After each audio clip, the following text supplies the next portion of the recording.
Assalamualaikum warahmatullahi wabarakatuh. Perkenalkan, nama saya Muhammad Tri Fajar dengan NIM 2301110163 dari jurusan Sosiologi Fakultas Ilmu Sosial dan Politik angkatan 23. Baiklah, saya di sini akan menjelaskan yang ada di bab 3, yaitu tentang sosiologi dan antropologi kesehatan yang diajarkan oleh Bapak dosen kita, yaitu Bapak Ahmad Hidir MSI dengan mata kuliah sosiologi kesehatan. Di sini saya akan menjelaskan materi yang ada di bab 3, bab 5, dan bab 9. Materi yang pertama yang akan saya jelaskan ialah materi yang ada di bab 3. Sosiologi dan antropologi kesehatan. Pentingnya belajar sosiologi atau antropologi yaitu pengetahuan klinik, pendidikan dokter atau kesehatan atau perawatan sudah cukup mereka peroleh. Tetapi persoalan praktek lapangan tidak selalu berkaitan langsung dengan masalah kesehatan. Pola penyakit yang menular contohnya yaitu seperti penyakit cacar, lepra, dan lain-lain sebagainya sudah jauh berkurang dengan ditemukannya antibiotik. Pola pemeliharaan kesehatan cenderung berubah. Masyarakat bukan hanya mencari pertolongan medis karena takut mati, tetapi ada kecenderungan hanya untuk agar pekerjaan mereka sehari-hari tidak terganggu. Kecantikan, kebugaran, pengembangan intelektual, dan lain-lain. Belajar sosiologi atau antropologi adalah untuk memahami mengapa ada perbedaan antar golongan status sosial ekonomi dalam pola penyakit. Misalnya, penyakit jantung lebih banyak pada orang AS yang lahir di AS dibandingkan dengan orang AS yang lahir di luar AS. Ini tidak terlepas dari pola dan gaya hidup. Mengapa ada perbedaan jenis kelamin dalam kunjungannya ke layanan kesehatan? Apakah merupakan fakta sosial bahwa kaum perempuan dianggap lebih lemah? Itu adalah pernyataan dari Durkheim 1967. Beberapa lingkup masalah biometrik yang membutuhkan permasalahan sosial, yaitu contohnya pengaturan jumlah penduduk melalui alokon, sterilisasi, kontrak KB. Pelopornya adalah Malthus, ia hanya menyarankan menunda perkawinan. Perbedaan penyebaran KB di barat dan timur berbeda. Alasan kontra KB, satu yaitu sama dengan pembunuhan bayi, KB dianggap tidak wajar atau tidak percaya.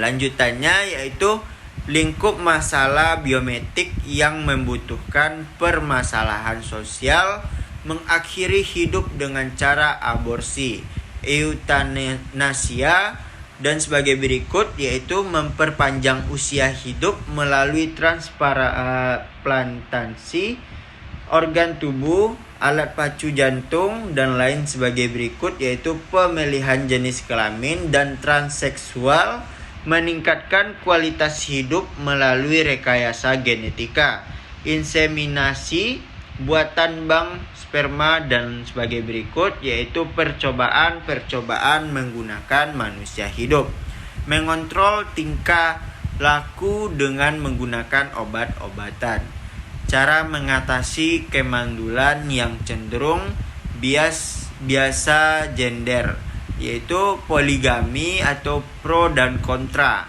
pengobatan tradisional atau adopsi anak dengan cara mengadopsi anak. Masalah sosial lain yang perlu dipahami dalam konteks sosial kesehatan yaitu imunisasi, pola pemberian ASI, permasalahan sosial kesehatan yang membutuhkan keahlian sosiologi. Yang pertama yaitu disparitas status kesehatan, beban ganda penyakit, kinerja pelayanan kesehatan yang rendah. Dan yang keempat yaitu perilaku masyarakat yang kurang mendukung pola hidup bersih dan sehat. Kelima yaitu rendahnya kondisi kesehatan lingkungan, rendahnya kualitas, pemerataan dan keterjangkauan pelayanan kesehatan. Yang ketujuh yaitu terbatasnya tenaga kesehatan dan distribusi tidak merata. Yang kedelapan, rendahnya kualitas kesehatan penduduk miskin. Masalah sosial berkaitan dengan masalah kesehatan. Semula penyebab kematian disebabkan akibat dari kemiskinan, kebodohan, sanitasi, gizi, misalnya yaitu di negara industri sendiri. Di negara industri ini penyakit kardiovaskuler merupakan pembunuh utama tetapi di pedesaan Sulawesi Selatan. Penyakit diare, TBC, dan penyakit infeksi lainnya. Kelemahan ilmu sosial adalah terlalu menekankan faktor sosial budaya, contohnya seperti nilai, norma, kepercayaan, dan sikap, dan mengabaikan keadaan kesehatan penduduk yang masih hidup. Ilmu kedokteran yaitu terlalu menekankan pada faktor kesehatan fisik yang masih hidup,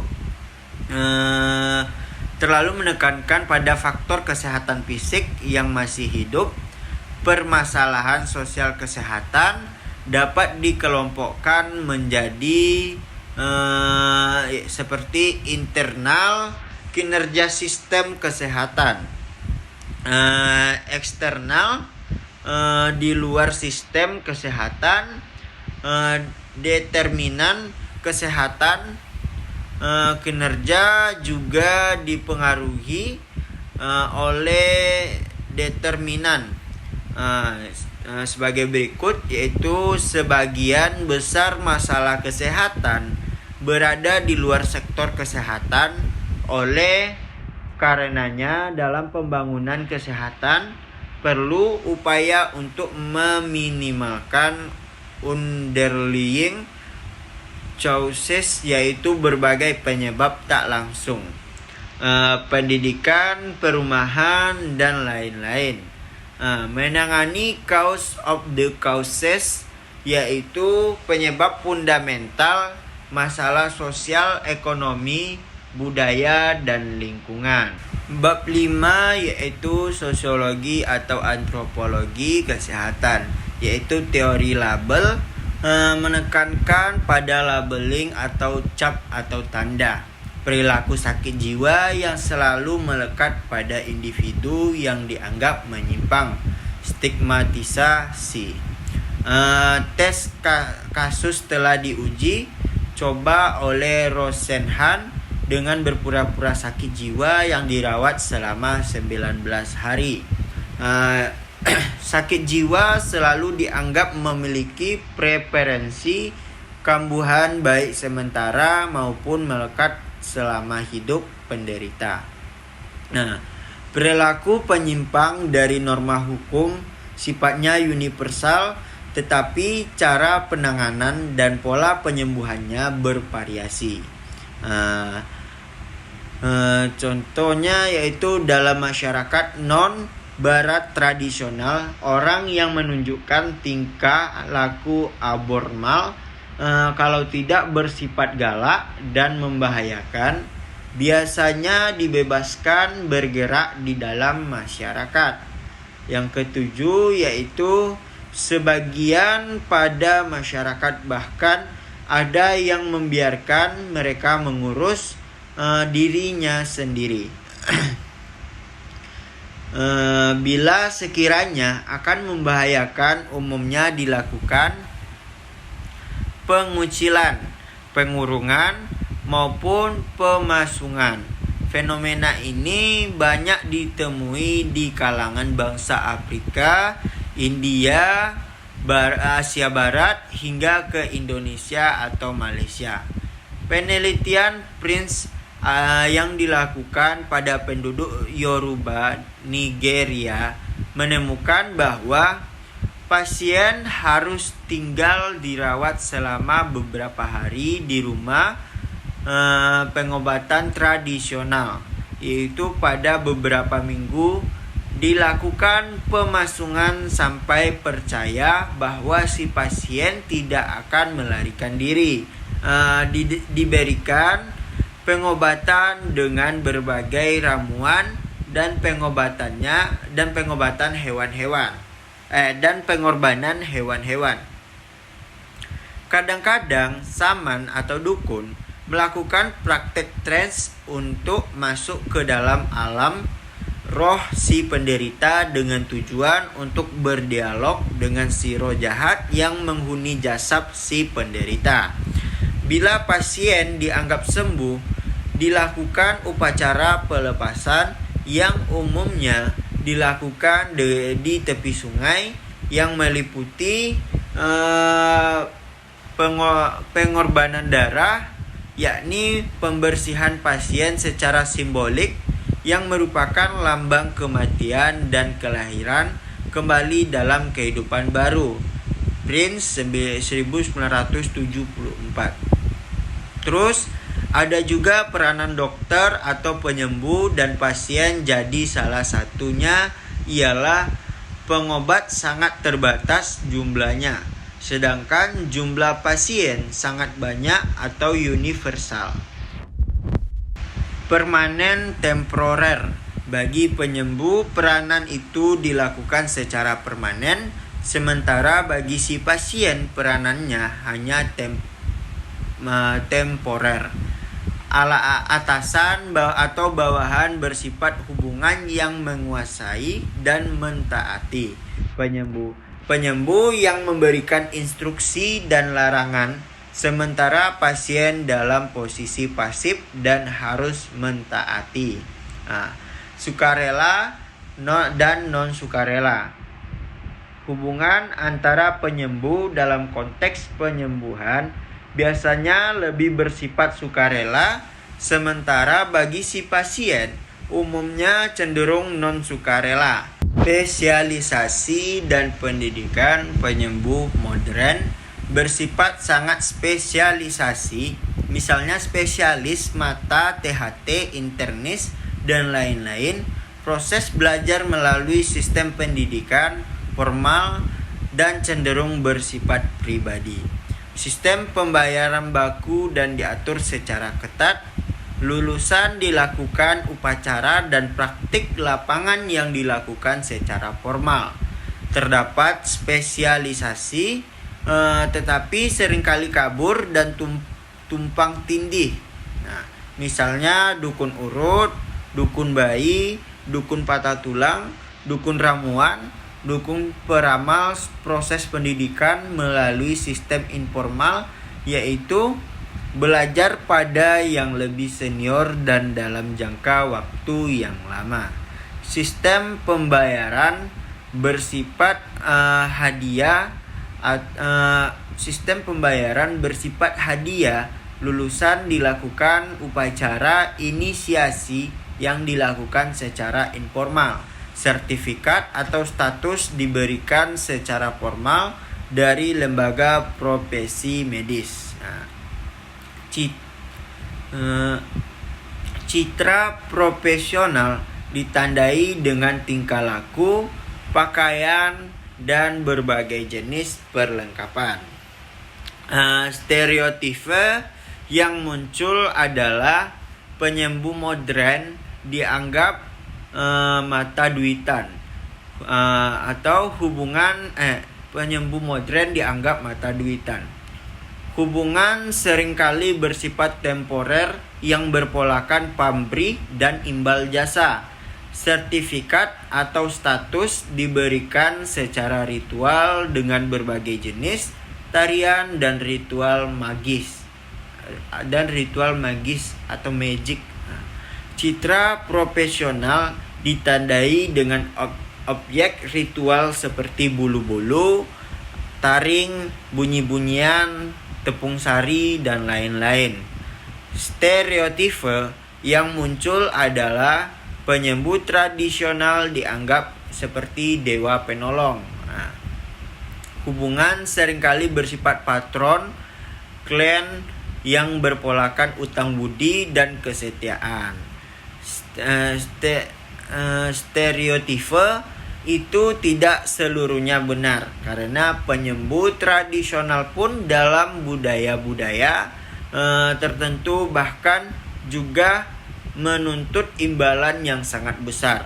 Contoh di kalangan orang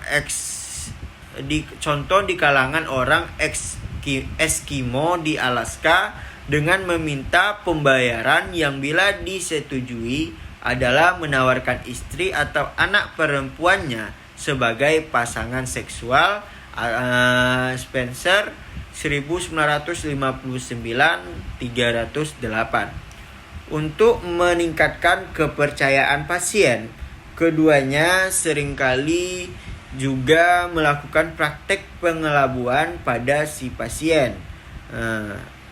Dukun sering melakukan spionase. Dukun ini sering melakukan spionase, yaitu menggigit lidah untuk mengeluarkan darah untuk kesan proses penyembuhan. Dokter juga sering mengobati menggunakan placebo, bahan kimia yang tidak aktif. Untuk efeknya yaitu menenangkan pasien. Sikap publik penyembuh modern atau dokter di AS dianggap sebagai dewa penolong, tetapi sering juga masyarakat kecewa dengan terjadinya pelanggaran kode etik dan malpraktek. Pengobatan oleh dokter umumnya dilakukan dalam tempat khusus dan tertutup. Pengobatan oleh dokter umumnya itu dilakukan dengan tempat khusus dan tertutup. Sangat pribadi dan adanya kekhawatiran dari sebagian masyarakat akan penyalahgunaan wewenang. Penyembuh tradisional sering juga dianggap dewa penolong, tetapi pada sisi lain dianggap makhluk yang berbahaya dan sebaiknya perlu dihindari bila bermasalah dengannya, karena dikhawatirkan dengan kekuatan magicnya. Pengobatan magicnya atau Spencer, itu pengobatan oleh dukun seringkali dilakukan di tempat terbuka yang kadangkala diikuti dengan berbagai ritual dan tarian secara terbuka. Di PPT itu ada ditunjukkan salah satu contoh. Jadi dari contoh tersebut dapat kita pahami hasil dari contoh tersebut bahwa seringkali dokter memiliki yang pertama yaitu mengasumsikan bahwa pasien telah paham implikasi pengobatan dan perawatan lanjutan. Yang kedua yaitu memiliki stereotipe pribadi yang keliru tentang pasien. Beberapa kelebihan dan kelemahannya yaitu ada dua, yaitu non-barat.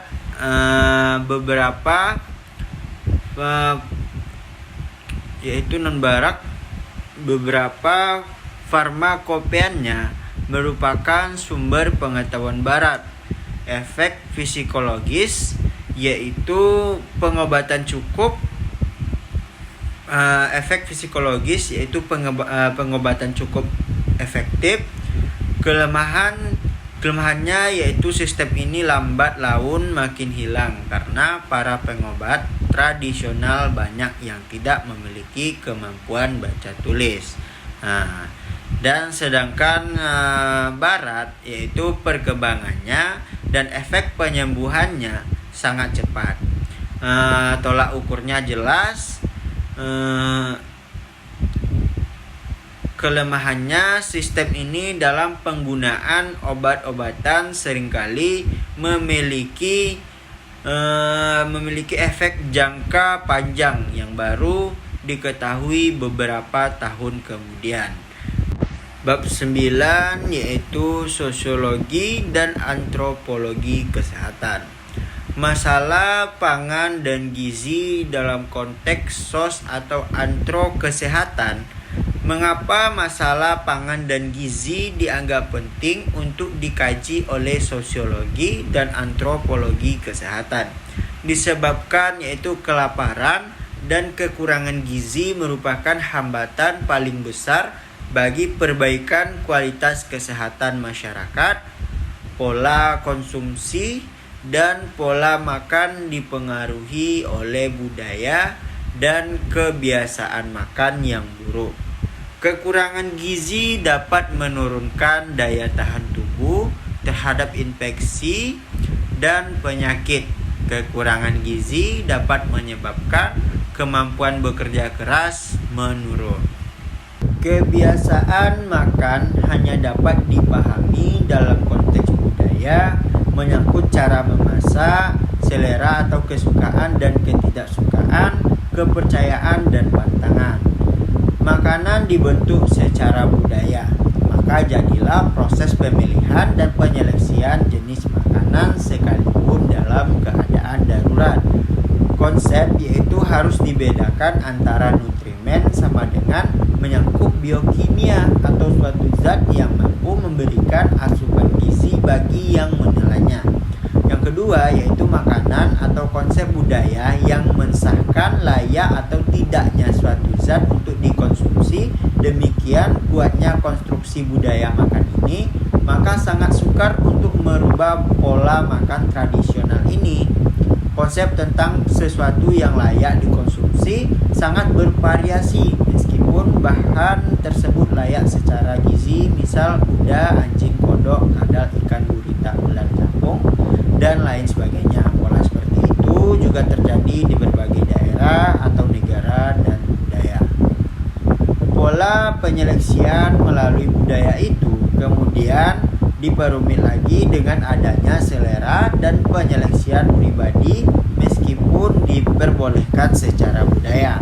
Setiap orang senang mencoba menu baru, tetapi pola tradisional yang dikenal sejak kecil akan selalu melekat dan sulit diubah. Contoh orang Hadza dan Tanzania. Contoh orang Hadza dari Tanzania, meskipun mereka sangat lapar dalam perburuan di hutan, mereka tidak mau makan hati dan darah binatang. Mereka selalu membuang jenis ini dari hewan buruan yang mereka peroleh, kendatipun hati sangat bergizi.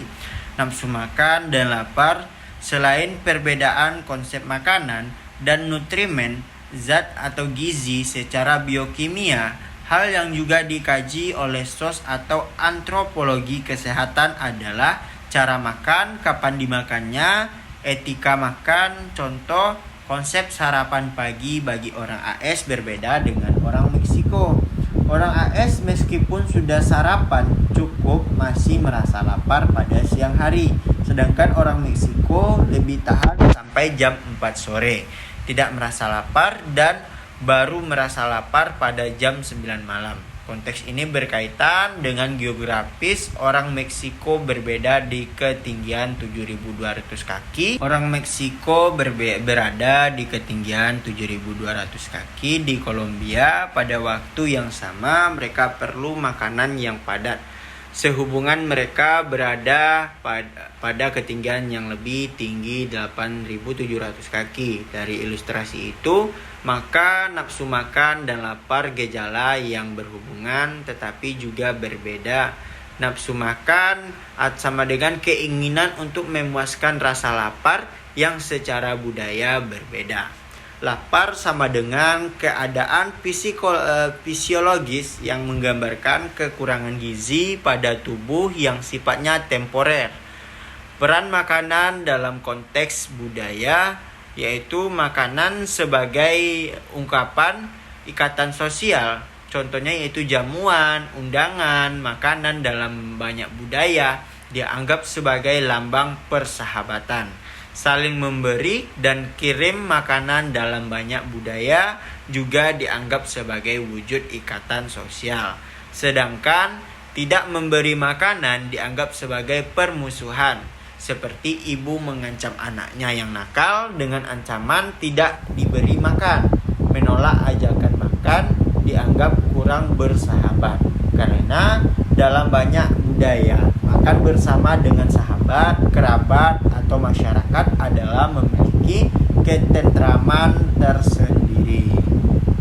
Konsep makanan seringkali menjadi hambatan dalam konteks ikatan sosial, terutama bagi mereka yang berpergian dan berkunjung pada lain budaya. Maka makanan seringkali jadi hambatan. Makanan sebagai ungkapan kesetiakawanan kelompok dalam banyak pada masyarakat modern.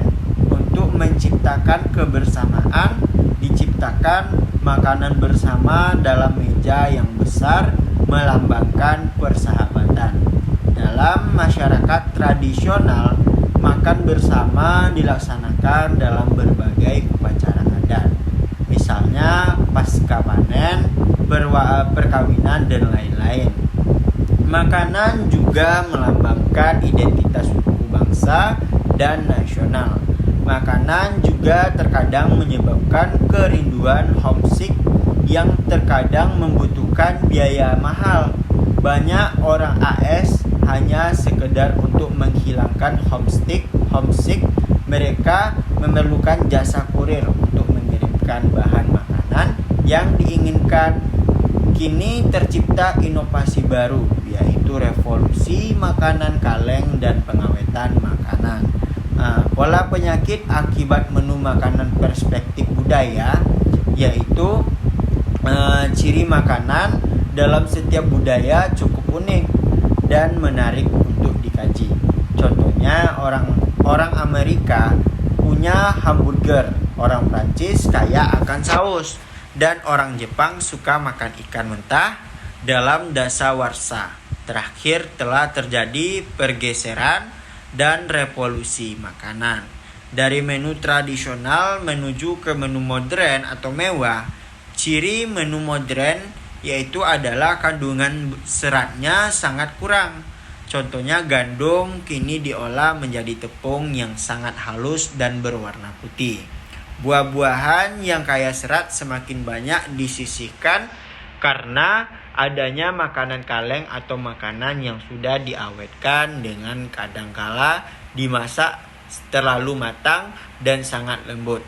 Revolusi makanan modern terhadap makanan tradisional telah menyebabkan perubahan tekstur makanan dari segi kimiawi yang berakibat pada berbagai penyakit dalam sistem pencernaan.